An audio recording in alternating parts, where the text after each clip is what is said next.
Come, let's get ready with me for my class, which is in like 6 hours.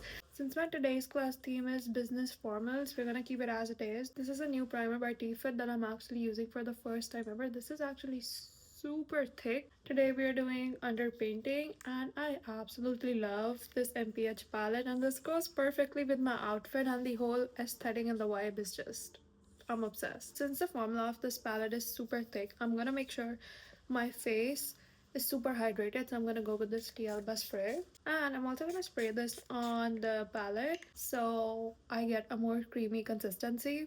I'm gonna go start with a concealer that is not too dark but is closer to my shade. I'm gonna put this on the inner corner of my eyes, and I'm also gonna start building this on my eyelid to kind of create a base for my eyeshadow, and also on the edge of my eye. Next up, I'm gonna go in with my contour. And I always like to keep it on my cheekbones up here, and some on my forehead, some on my nose, very light on my nose honestly. And then I'm also gonna put this on the edge of my eyes to give a lifted look, and I never forget my jaw. This is where I go with a lighter concealer shade. I like to keep it below my contour, so when I blend it is actually more sharper. And then I also like to keep it in the middle of my nose, so I also have some definition right in the middle of my nose, some on my chin, just basically where I want the light to hit and pop up the most. And I also love to do it on my brow bone because I really like to highlight this part of my face.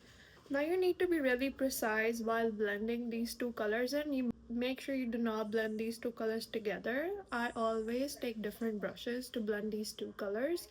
So I'm gonna go in with my contour and blend that first up. These formulas are thick and full coverage, but they're like super easy to blend, which is amazing. As soon as I'm done with this, I'm gonna go in with a separate brush and start blending all the lighter concealer on my face. Now this is where you exactly judge if this much coverage is actually what you need, or if you need coverage on the rest of your face. You can go with any foundation that you have. I'm gonna go with this T-Fit Serum Foundation. All you have to do is put them on the places where you actually feel you need coverage. I feel like I need more coverage here because I have spots here, maybe a little on my T-zones because I still feel like I can use some more coverage over there. And since this is a very thin consistency, you cannot go wrong with this, and all you have to take is a foundation brush and then just go over the areas where you actually feel like you put your foundation over the underpainting technique. You do not need as much foundation as you would need on regular basis.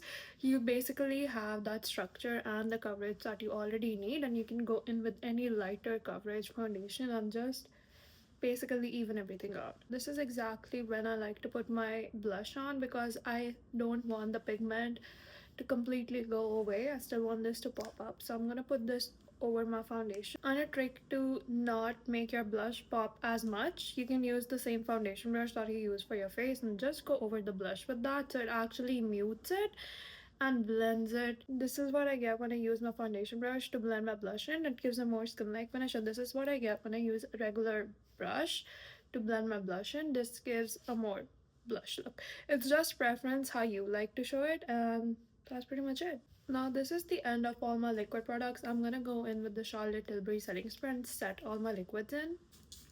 And while I wait for my liquids to settle in, I'm gonna go do my eyes and come back. When I'm done with my eyes and my liquids have started to settle in a lot better, I'm gonna go in with the setting powder first and start putting it under my eyes. Now I'm gonna go and refresh the other colors. I'm gonna put my bronzer where I put my contour at to get more color into my face. And similarly, I'm also gonna put my blush back again. This is exactly where I do baking, so it gives me an even out finish. Like, this is my face with the powders, this is my face when I bake it. It's actually a lot brighter and lifted. Going in with some highlighter. I'm actually so excited for today because this is something really different. I've always wanted to do a class that actually works for working professionals, so this is all gonna be that. I'm having people who are actually interested in learning how they can do their makeup every day, so I guess it's gonna be amazing. And not only that, this is also a follow along class. That means everyone is gonna be doing their makeup while I present. I'm so excited for this one. I'm putting on my favorite lip combo. This is a mix of Anastasia and MAC, and I'm obsessed with this. And this is my final look. Very basic, very glowy. If you're someone who cannot see me in my class today, I'm also hosting an online class which is happening on 21st April. That's also a follow along class, so you get to do the same things that you would do in person. I promise you, it's gonna be equally interesting and equally exciting. Thank you for watching. I cannot wait to see you next time.